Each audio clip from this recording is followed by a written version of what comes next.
క్షమించాలి మహితాత్మ.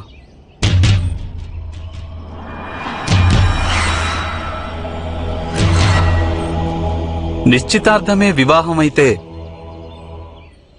ఇక సప్తపది ఆవశ్యకత ఏమున్నది?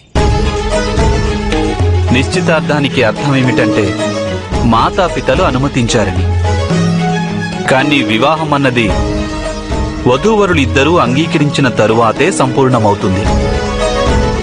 నిశ్చితార్థాన్ని వివాహమని అనరాదు మహితాత్మ. ఒకవేళ అదే నిజమైతే కన్యాదాన ప్రాముఖ్యం ఏమిటి వాసుదేవా?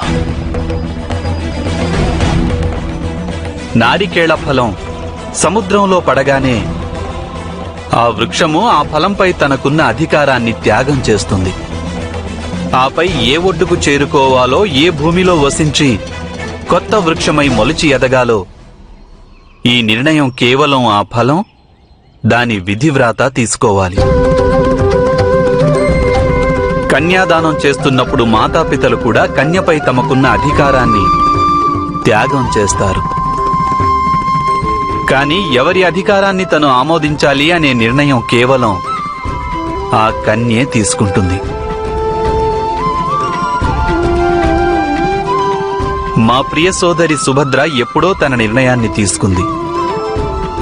ఇక యాదవుల తరఫున నేను తన నిర్ణయాన్ని అంగీకరించాను.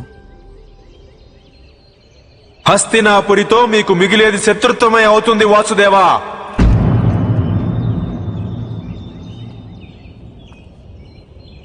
శీఘ్రాతి శీఘ్రంగా హస్తినాపురి సైన్యం ద్వారక మీద దాడి చేస్తుంది వాసుదేవా. దాడి చేస్తుంది.